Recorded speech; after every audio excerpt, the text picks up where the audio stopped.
And right now here at 5, state leaders promised everyone had a fair shot at a license to sell medical marijuana in Kentucky. But a WHAS11 exclusive interview is proving the process may not have been as fair as they hoped. And thanks for joining us. I'm Connie Leonard. And I'm Shay McAllister. A winning license holder openly admitted to leaning into the loophole order to get an unfair advantage. That's something small local business owners had feared would happen.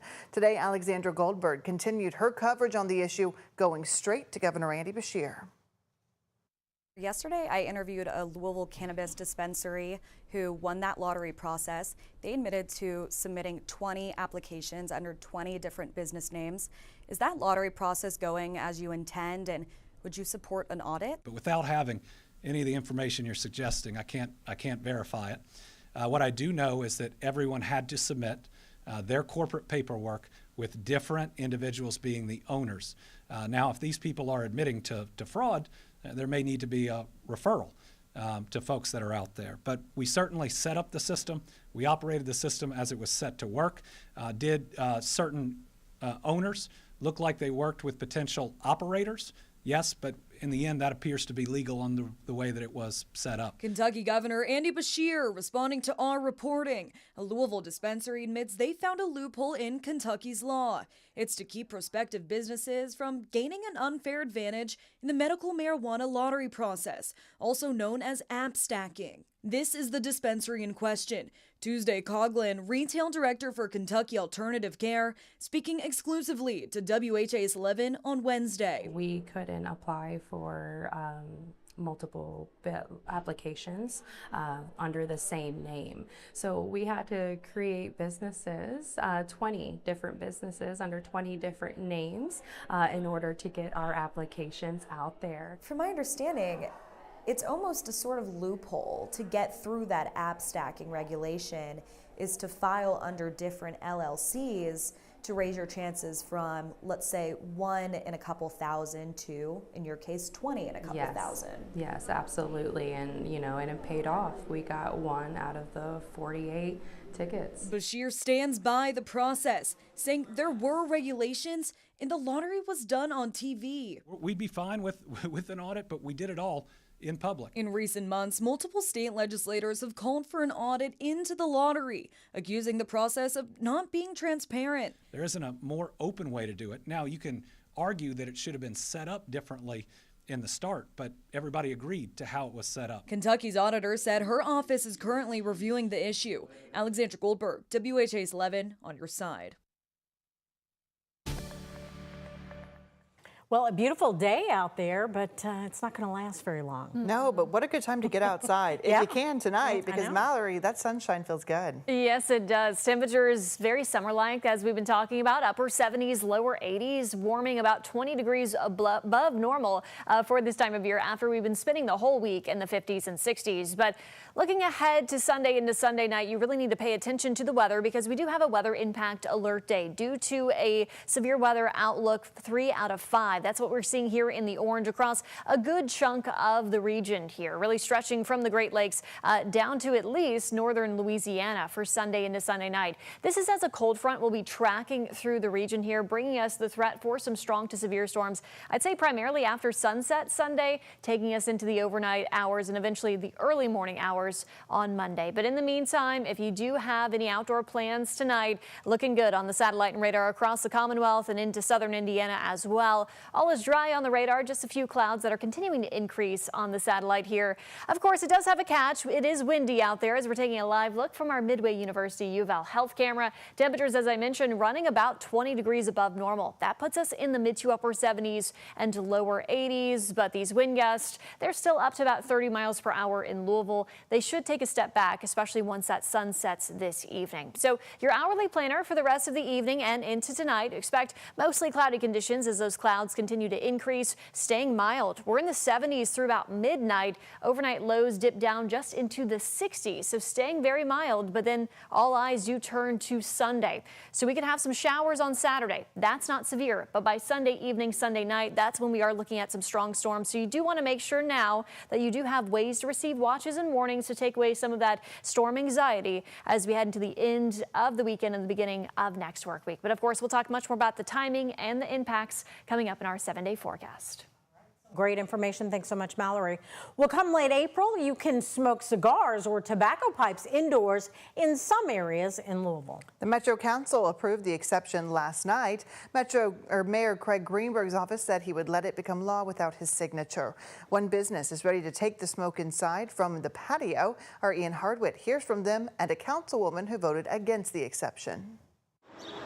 At the Louisville Cigar Company on Bardstown Road, you can grab a cigar with your drink. Kentucky had a little bit of a history with tobacco as well, so what goes better with a good horse race? Cigar bars like Josh Pickett's qualify for an indoor smoking exception under a new Metro Council ordinance passed Thursday night, if 15% of its earnings come from cigar or pipe tobacco sales. It's going to be a huge game changer for not just our business here, but for the entire premium tobacco industry in Metro Louisville. When the bar opened up last November, the smoking could only be done outside. That's going to be true until April 24th when the ordinance takes effect. Then people will be able to come inside with their cigars, just not on the first floor. That's to keep the bar free of smoke.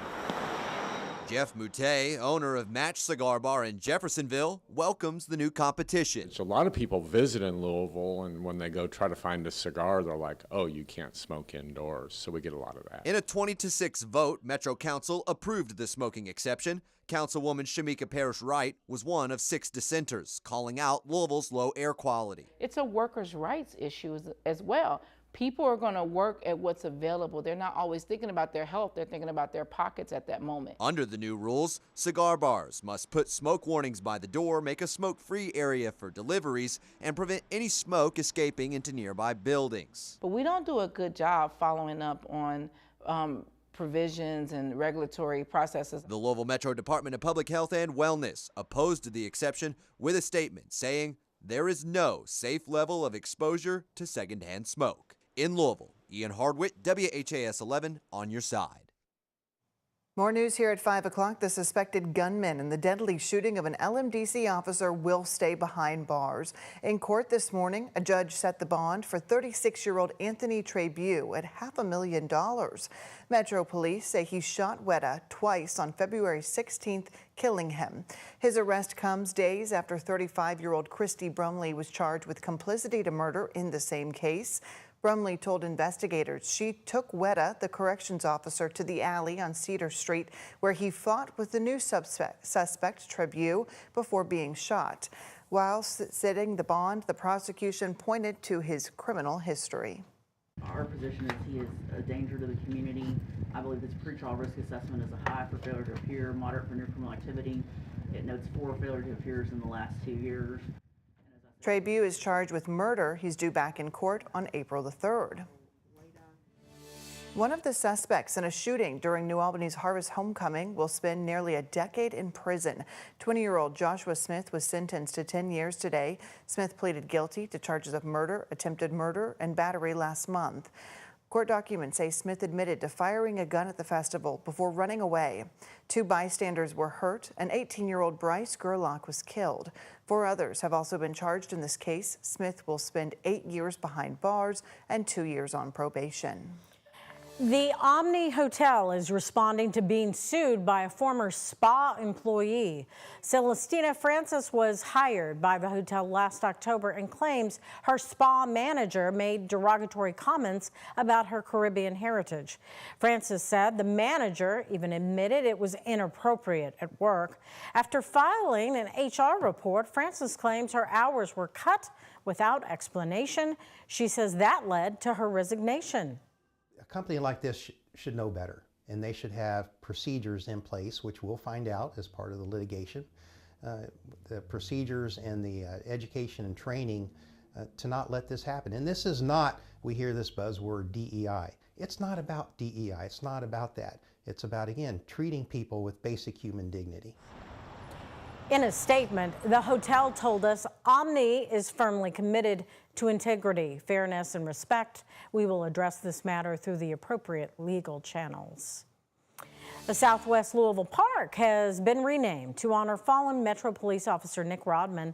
Last year, Metro Council voted to change the name of the in-progress Windsor Park to Nick Rodman Legacy Park. Officer Rodman was hit by a car and killed while responding to a call in March of 2017.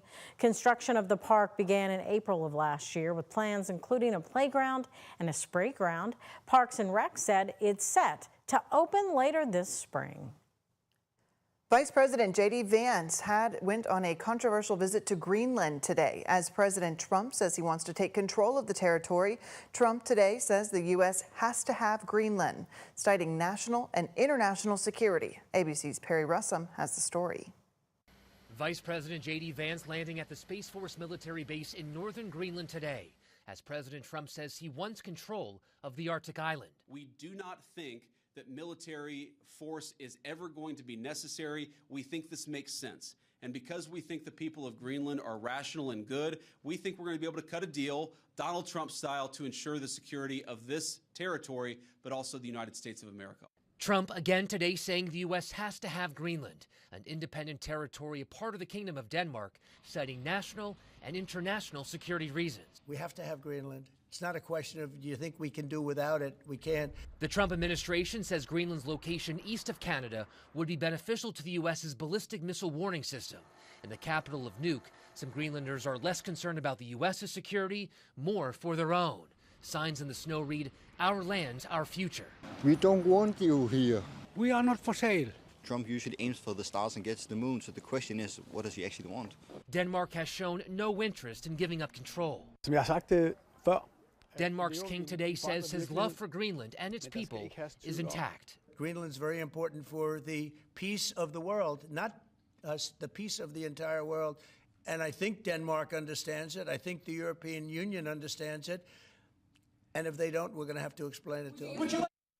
Second Lady Usha Vance was supposed to make this trip alone to promote cultural ties. That trip was then scaled back to just staying at the base alongside the vice president. Perry Russum, ABC News, Washington. Here at home, the Elite Eight is on the line, and the Kentucky Wildcats are just hours away from their shot at a win. The Cats are taking on a familiar foe, Tennessee, in Indianapolis tonight at 7:39. Sports reporter Sarandon Raboyne continues her coverage of the Cats tonight. So, Sarandon, both teams within driving distance. You seeing more orange or more blue tonight? Definitely more blue. You might have seen a couple of people walking around behind me. There's a lot of Cats fans that I've seen walking around. I did hear Rocky Top played in a bar and grill earlier this afternoon, so the Vols fans are definitely here. And all season long, Kentucky has battled injuries and lineup changes, and that was especially true when they were facing Tennessee. They were down Andrew Carr and Lamont Butler when they headed down to Knoxville, and when they came up to Rupp, they were out. Jackson Robinson was already out for the season, and Butler got hurt mid-game. But they still managed to win both of those games because their players stepped up, players like Ansley Almanor.